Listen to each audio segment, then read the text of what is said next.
오늘은 고난과 하나님의 섭리라는 제목으로 하나님 말씀 나누겠습니다. 자, 바울 사도는 예루살렘에서 자신을 기다리는 것이 결박과 환난임을 알았지만 예루살렘으로 가는 길을 멈추지 않았습니다. 성령에 매여간다는 확신이 있었기 때문입니다. 심지어 주 예수께 받은 사명, 곧 하나님의 은혜의 복음을 증언하는 일을 마치기 위해서는 자신의 생명도 귀한 것으로 여기지 않으며 주 예수의 이름을 위하여 죽을 것도 각오하였다. 이렇게 말했습니다. 자, 마침내 예루살렘에 도착했습니다. 형제들이 바울 일행을 기쁨으로 영접해 주었습니다. 바울이 무난하고 하나님이 자기의 사역으로 말미암아 이방 가운데서 하신 일을 낱낱이 보고했습니다. 2차, 3차 전도 여행 때 하나님께서 하셨던 역사, 자, 한번 되돌아볼까요? 아가야 지역에서, 그러니까 빌립보, 데살로니가, 베레아 교회, 그리고 아래로 내려와서 아가야 지역, 아덴, 그리고 그 아래쪽 고린도, 거기에서 이루신 하나님의 놀라운 역사들, 그리고 에베소에, 특별히 에베소의 부흥, 말씀의 부흥이었죠. 마술사들이 은 5만원치나 되는 마술책을 불사르고, 그리고 그 에베소의 부흥을 통하여 온 아시아에 복음이 증거된 사실. 자, 그 하나님의 역사를 바울이 낱낱이 보고했을 때 20절을 보시면은요, 그들이 큰 은혜를 받고 하나님께 영광을 돌렸습니다. 자, 그런데 보고를 들은 후 그들은 하나의 제안을 합니다. 유대인 중에 예수 믿는 자 수만 명이 있으니, 그러니까 이 유대인들은 예수를 믿는 예루살렘 교회 성도들을 가리키죠. 자, 그들은 예수를 믿지만 모두 율법의 열성을 가진 자들인데 그들이 바울을 오해하고 있다는 것입니다. 바울이 이방에 있는 유대인들에게 모세를 배반하고 할례를 행하지 말고 또 유대인의 간습을 지키지 말라고 가르친다는 겁니다. 예루살렘에 있는 유대인 크리스찬들이 바울을 오해하고 있는데 바울이 이방의 유대인들에게 모세를 배반하고 또 할례를 행하지 말고 유대인의 간습을 지키지 말라, 이렇게 가르친다는 거예요.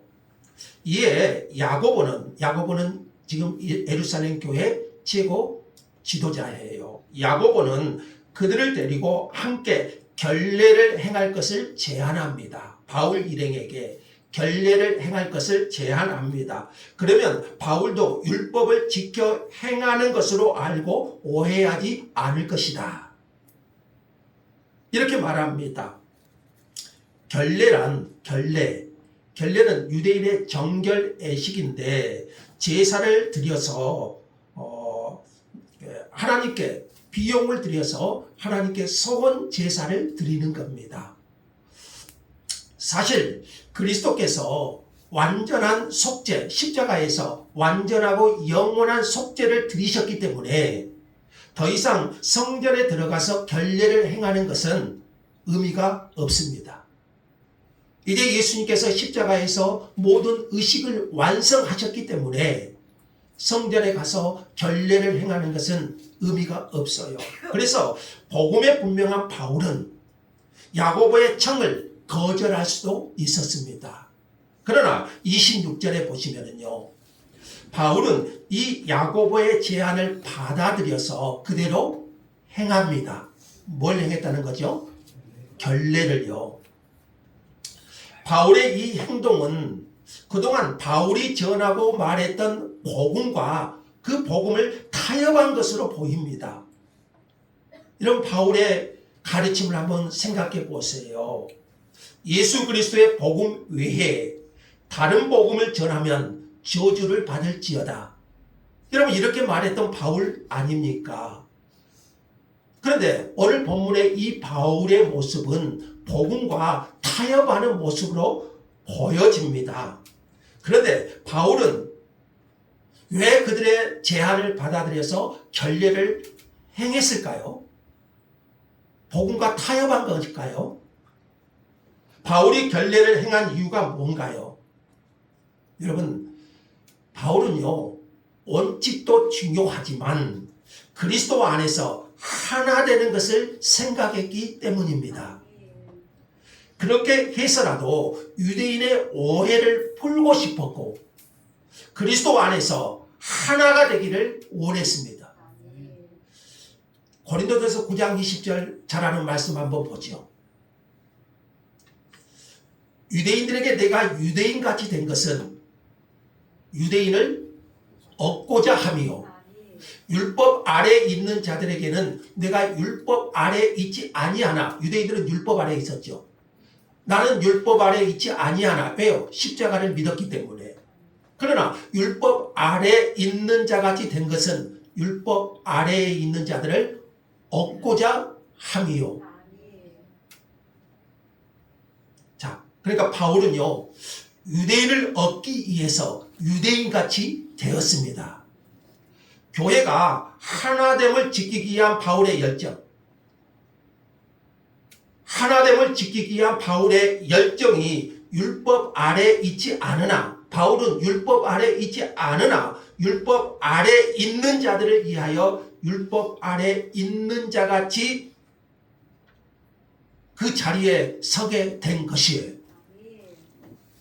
여러분, 우리에게 태산을 옮기는 믿음이 있다고 할지라도 형제의 연약함을 감당해주는 사랑이 없으면 무슨 소용이 있겠습니까? 그래서 바울은요, 하나됨을 추구했어요. 그러기에 율법 아래 있는 자 같이 유대인을 얻고자 한 것이죠. 그런데 문제는 다른 데서 발생이 돼요. 자, 결례가 꼭 끝나갈 무렵에 27절 이하에 보시면은요, 이 결례가 약 일주일 동안 이제 계속되는데요. 이 결례가 끝나갈 무렵에 아시아로부터 온 유대인들이 성전에서 바울을 발견합니다. 자, 아시아에서 온 유대인들은 누구를 가리킬까요? 디아스포라 유대인. 그러니까 이들은 오순절을 지키려고 예루살렘에 온 디아스포라 유대인들이죠. 자, 이들 중에는 아시아의 회당에서, 자, 여러분, 바울이 아시아의 여러 곳에서, 여러 회당에서 복음을 전했죠. 그 바울이 전하는 복음을 직접 들은 사람들도 있었을 거예요. 예를 들면, 여러분, 에베소 회당에서 바울이 복음을 전할 때 어떤 일이 있었습니까? 마음이 굳어 순종하지 않고 무리 앞에서 이 도를 비방하는 유대인들이 있었어요. 아마 여기에는요, 이런 사람들이 있었을 것이고, 지금 예루살렘에 이런 사람들이 있었을 것이고, 이들이 성전에서 그 바울을 본 거예요. 이 사람들이 바울을 붙들고 거짓 비난으로 무리를 충동하기 시작해요. 이들이 무리를 충동하여 비방한 내용이 27절에 나오는데요. 27절 한번 28절 한번 같이 한번 읽을까요? 28절 다 같이. 외치되 이스라엘 사람들아 도우라. 이 사람은 각처에서 우리 백성과 율법과 이곳을 비방하여 모든 사람을 가르치는 그 자인데 또 헬라인을 데리고 성전에 들어가서 이 거룩한 것을 더럽혔다 하니. 아시아에서 온 유대인들이 바울을 비방하여 무리를 충동합니다.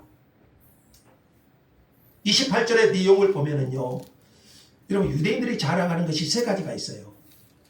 유대인들이 특별히 자랑하는 것이 세 가지가 있는데, 하나는요, 자기들이 하나님의 택한 백성, 선민이다. 자기들만이 하나님의 택한 백성이다. 선민. 또 하나는 다른 민족에게 없는 율법을 가지고 있다. 하나님의 말씀을 가지고 있다. 이거 특권이죠. 또 하나는 그들의 자랑, 성전을 가지고 있다. 유대인이 자랑하는 건 세 가지예요. 하나님의 택한 백성이다. 또 하나는 하나님의 말씀 율법을 가지고 있다. 또 하나는 그들이 자랑하는 성전을 가지고 있다.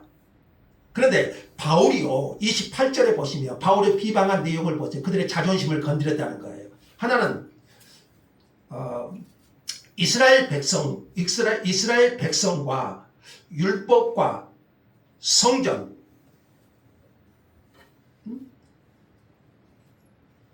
이 세 가지를 바울이 잘못 가르쳤다는 거예요.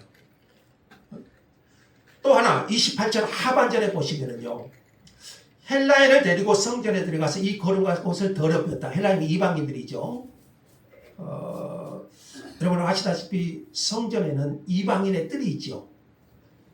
이방인의 뜰, 이방인도 들어갈 수는 있는데 그 뜰을 벗어나면 안 돼요. 그 뜰을 벗어나면 죽음을 면하지 못해요. 그런데 바울이 이 헬라인을 데리고 성전에 들어가서 거룩한 것을 더럽혔다.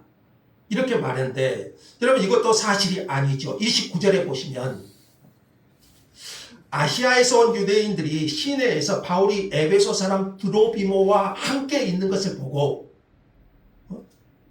바울이 성전에 있는 것을 보고 이 드로비모도 함께 성전에 데리고 들어간 줄로 생각한 거예요.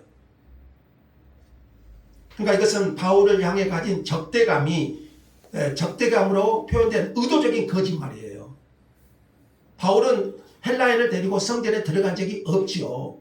단지 시내에서 에베소 사람 드로비모와 함께 있는 것을 보고 함께 성전에 들어간 걸로 생각한 거예요. 거짓말이죠. 자, 이 거짓 비방에 예루살렘이 소동합니다. 백성이 달려와서 바울을 잡아 성전 밖으로 끌고 나갑니다. 30절에요. 성전 밖으로 끌고 나갔다는 것은 바울을 죽이려고 작정했다는 거예요. 바울은 이제 잘못하면 돌에 맞아 죽을 수 있습니다. 바울이 성전에 들어가서 결례를 행한 것은 예루살렘 유대인 신자들의 오해를 풀어주고자 했어요. 그런데 그들의 오해는 풀어줄 수 있었을지 모르지만 그런데 엉뚱하게 아시아에서 온 유대인들이 복음을 대적하여 하나님을 대적한 이 유대인들이 바울을 죽이려고 무리를 충동한 거예요. 바울에 대한 거짓 비방. 결국 바울을 죽음의 자리까지 몰아가고 있는 거예요. 근데 바울은요 조금 더 당황하지 않습니다. 왜 그럴까요? 그는 주 예수를 위하여 결박당할 뿐 아니라 예루살렘에서 죽을 것도 각오했기 때문이에요. 여러분 예루살렘 오는 가정 여러분 우리가 배웠잖아요.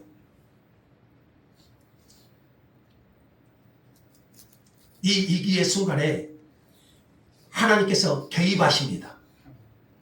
그들이 바울을 죽이려고 할 때에 온 예루살렘이 요란하다는 소문을 군대의 천부장에게 들렸습니다. 아마 이 천부장은 예루살렘의 치안을 담당하는 특별히 오순절에 많은 예루살렘의 그 유대인들이 모이잖아요.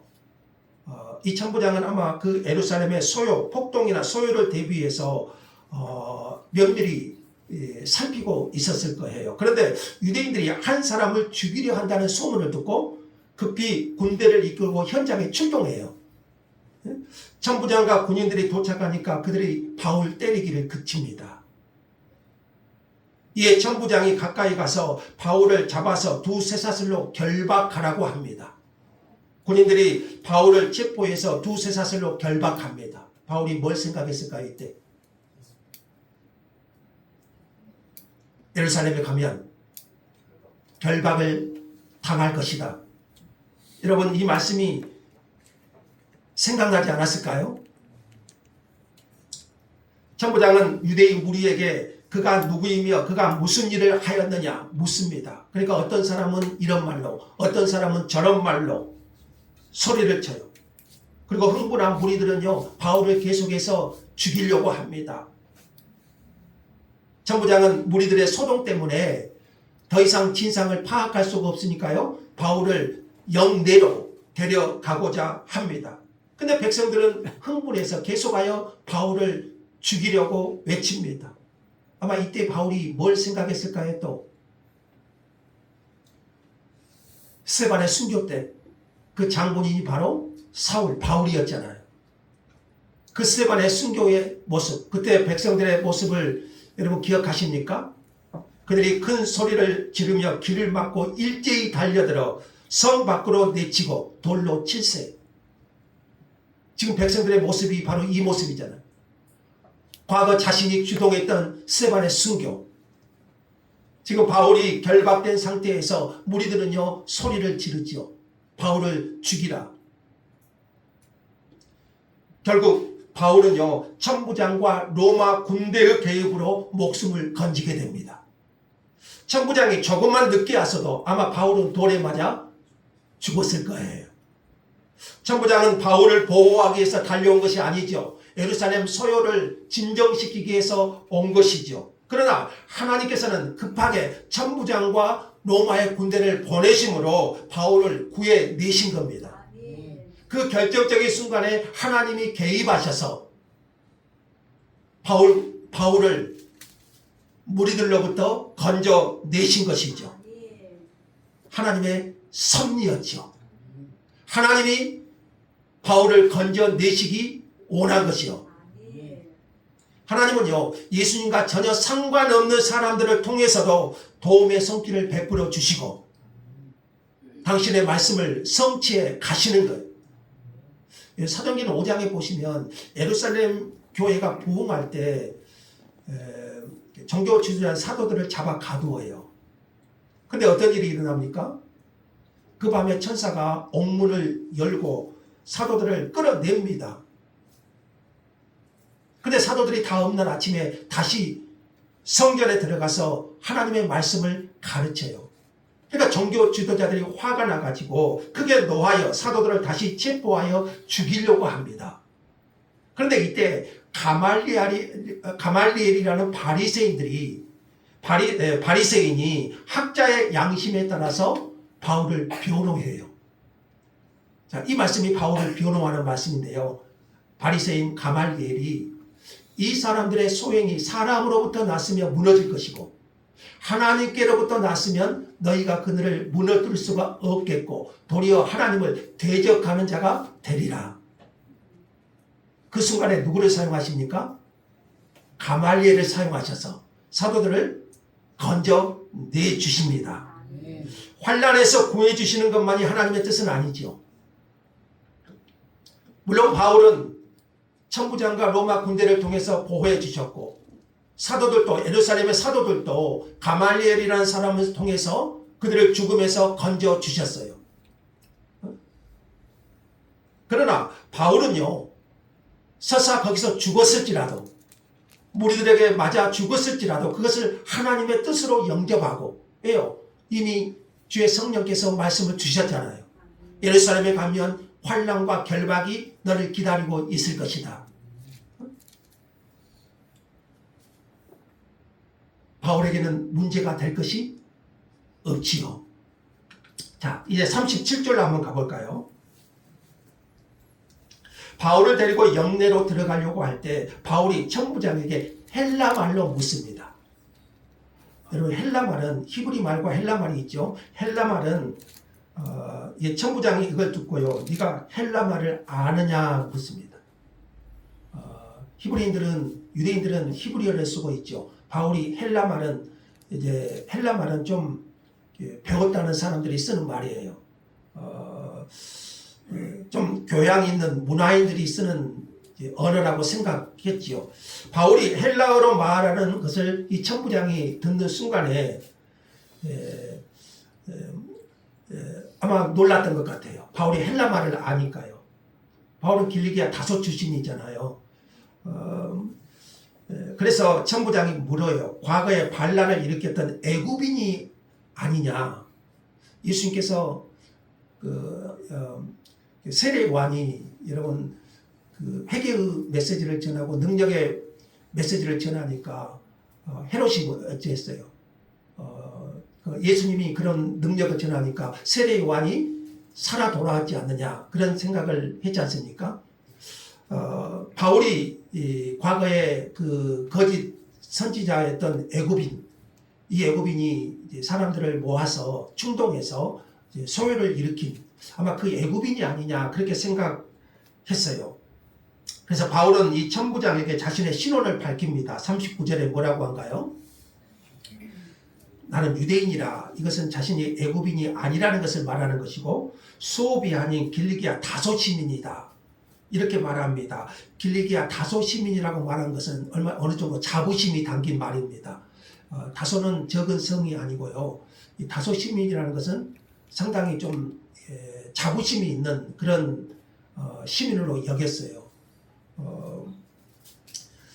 바울이 이렇게 자신의 좀 괜찮은 신원을 밝힌 것은 쉽게 풀려날 수 있도록 유리한 조건을 얻기 위해서는 아니에요.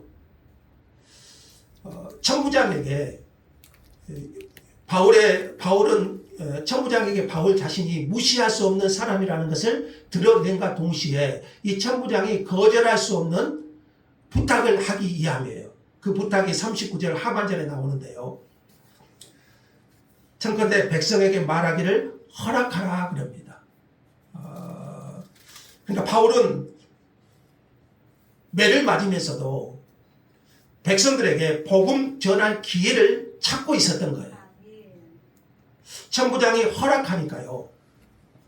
바울이 층대 위에 서서 백성에게 손짓해서 매우 조용한 말로 히브리 말로 말을 전합니다.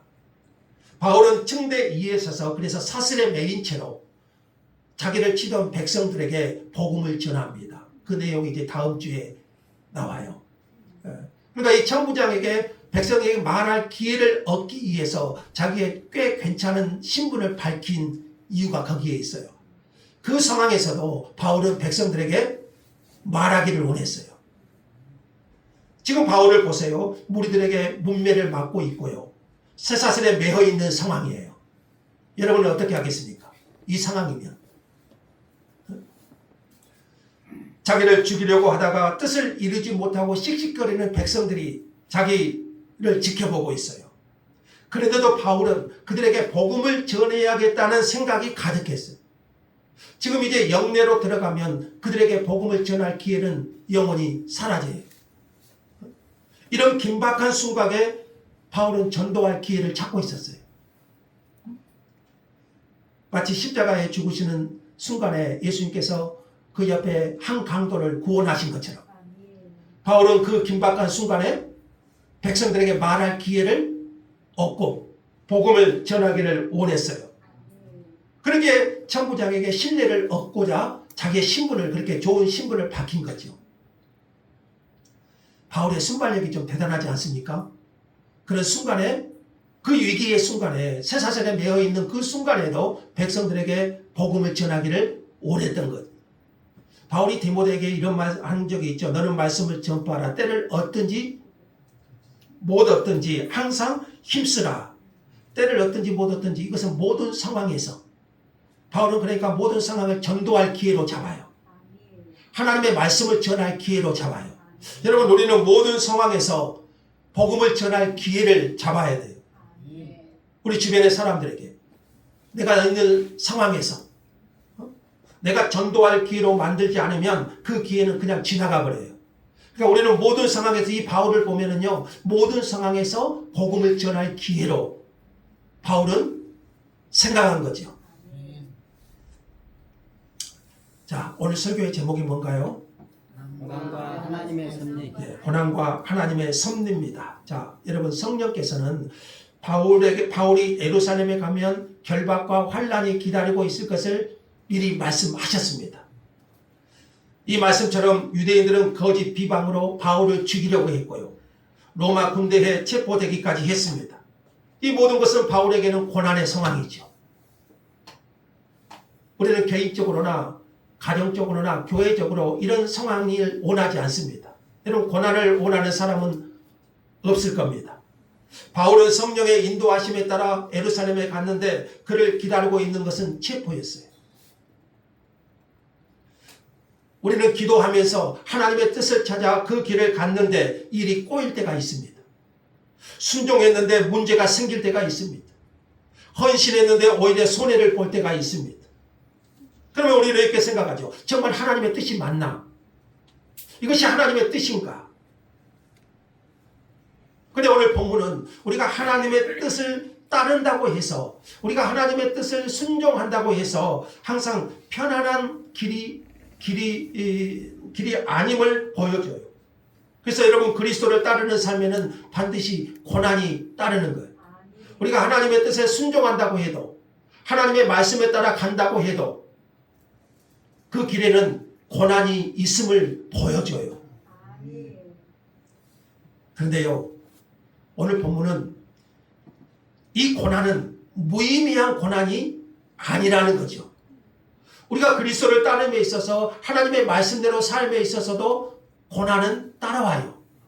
그러나 그 고난은 무의미한 고난이 아니에요. 그 고난 속에 하나님의 섭리가 있었음을 보여줍니다. 인간의 눈으로 보면 실패 같습니다. 거짓 고발을 당했습니다. 폭행을 당했습니다. 쇠사슬에 매였습니다. 체포되었습니다. 그러나 하나님의 눈으로 보면 전혀 다른 이야기입니다. 인간의 눈으로 보면 실패처럼 보이지만 하나님의 관점, 하나님의 눈으로 보면 전혀 다른 이야기예요. 하나님은 바울을 보호하셨습니다. 로마 군대라는 권력을 통해서 바울을 죽음으로부터 지키셨습니다. 앞으로 보게 되겠지만 로마 군대에 체포된 것은 이제 바울의 최종 목적지가 로마잖아요. 로마도 보아야 하리라.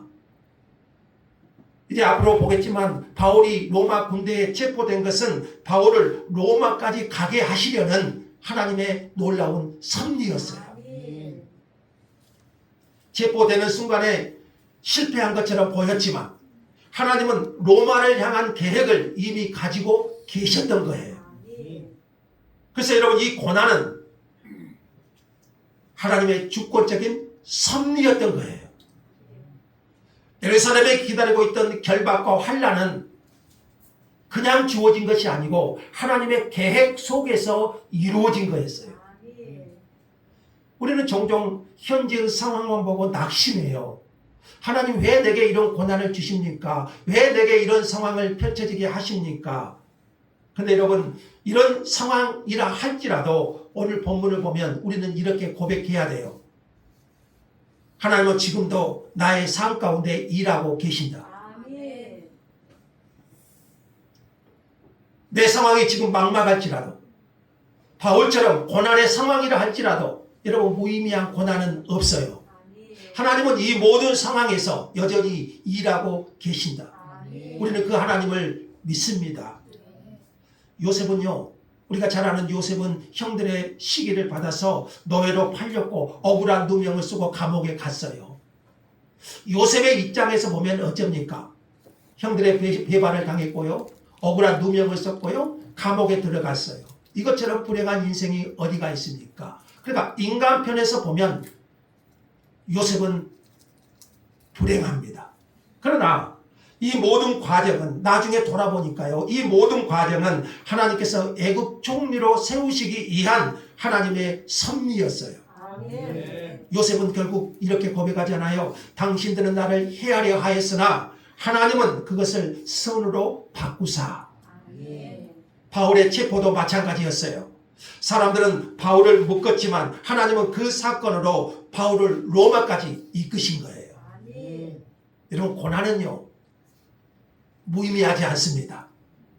하나님은 오늘도 그 고난 가운데서 여전히 하나님의 뜻을 이루어가고 계시에요. 존 파이프라는 유명한 목사님이 계시는데요, 특히 고난 속에서 하나님의 섭리를 강조합니다. 그가 말한 것을 한번 보십시오. 같이 한번 읽어볼까요? 다 같이요. 하나님은 단지 우리의 고난을 허락하시는 분이 아니라 그 고난마저도 하나님의 선한 목적을 위해 사용하시는 분이시다.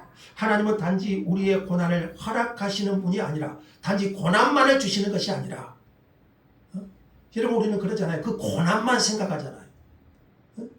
왜 내게 이런 고난만 펼쳐지는가, 그것만 생각하잖아요. 그러나 하나님은 뭐예요? 그 고난마저도 그 고난마저도 하나님의 선한 목적을 위해 사용하시는 분이시다. 오늘 바울이 그러잖아요. 그 결박마저도 하나님의 선한 계획이 있으셨던 거죠.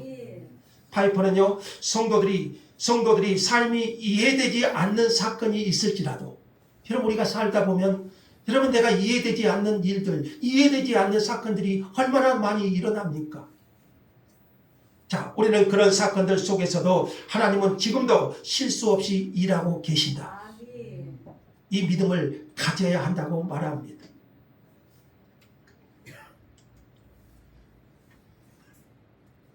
우리가 하나님을 위해서 열심히 섬겼다 할지라도 거기에 때론 오해가 있을 수 있고 상처가 있을 수 있고 실패도 있을 수 있습니다. 우리가 하나님을 열심히 순종한다고 할지라도 때로는 어떤 때는 승진에서 누락될 때도 있고 내가 열심히 순종하여 기도한다 할지라도 오해받을 때가 있고요. 내가 원하는 상황으로 흘러가지 않을 때도 있습니다. 이때 우리는 항상 이렇게 말하잖아요. 하나님이 어디 계신가? 하나님이 나와 함께 하시는가? 우리는 이렇게 질문하잖아요. 그러나 오늘 보면 사도행전 21장은요. 하나님의 섭리는 여전히 일하고 계신다. 이걸 우리에게 가르쳐주지 않습니까? 오늘도 하나님은 여전히 우리와 함께 하시고 하나님의 섭리는 여전히 일하고 계시는 거예요. 바울을 죽음의 문턱에서 로마 군대를 동원해 건지신 하나님이 지금 여러분의 막막한 현실 뒤에서도 이미 일하고 계십니다. 그분의 손길 안에 있음을 발견할 수 있기를 원해요. 그럴 때 우리는 이 고난을 하나님 편에서 소화시킬 수 있는 거잖아요.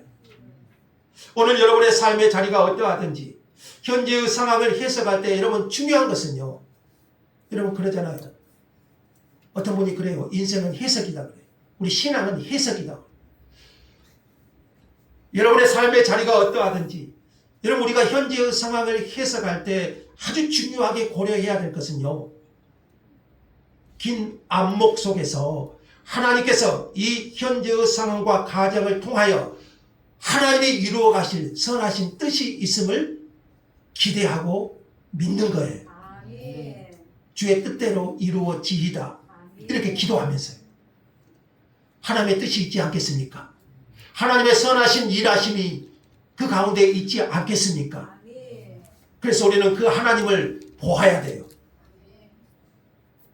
하나님은 우리의 모든 상황에서 그것이 설사 고난이라 할지라도 하나님의 선하신 섭리 가운데서 당신의 뜻을 이루어 가실 줄 믿습니다.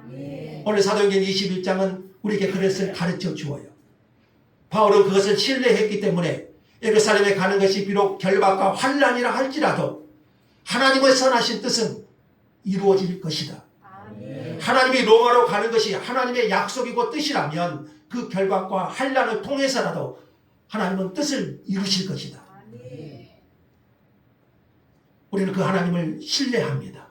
그 선하신 하나님을 믿고 신뢰합니다.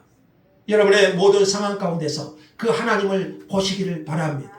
오늘도 우리의 인생을 이끌어 가시는 선하신 하나님, 그 모든 상황을 통해서 일하시는 하나님, 결국에는 그 모든 과정을 저와 여러분의 삶을 통하여 하나님의 선하신 뜻을 이루어 가실 줄 믿습니다. 하나님 감사합니다. 바울이 겪었던 고난 속에 하나님의 놀라운 섭리가 있었음을 깨닫습니다. 우리 삶에 닥치는 고난과 시련 앞에서도 당황하지 않게 하시고 모든 것을 합력하여 선을 이루시는 주님을 온전히 신뢰하게 하여 주옵소서. 때를 어떤지 못 어떤지 복음을 전하는 사명자로 살게 하시고 우리 삶에 하나님의 선하신 뜻이 온전히 이루어지게 하옵소서. 주 예수님의 이름으로 기도합니다. 아멘. 324장입니다. 324장.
주와 같이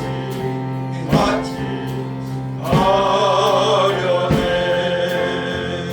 심판하실 자리까지 주와 함께 가려 하네. 심판하실 자리까지 주와 함께 가려네. 주의 인도하심 따라 주의 인도하심 따라 어디든지 주를 따라 주와 같이 가려네. 주가 크신 은혜 내려 나를 항상 돌보시고 크신 영광 보여주며 나와 함께 하시네. 주의 인도하심 따라 주의 인도하심 따라 어디든지 주를 따라 주와 같이 가려네. 주님 은혜에 감사함으로 주님 앞에 구별하여 예물을 드립니다. 그 손길 위에 하늘의 은혜 더하여 주시고 영육간의 강건함에 복을 주시기를 원합니다. 한 주간도 주께 의탁하오니 우리의 발걸음 이끄시고 우리의 삶을 통하여 주님 영광 드러나게 하여 주옵소서. 우리의 기도 제목, 우리의 필요한 것들 아시는 주님 채워주시고 공급하시는 은혜 있게 하여 주시고 영적으로 하나님 앞에 충만한 삶이 되게 하여 주옵소서. 주께 감사드리며 주 예수 그리스도의 이름으로 기도하옵나이다. 아멘. 우리가 이해될 수 없는 상황이라도 하나님의 섭리는 오늘도 일하고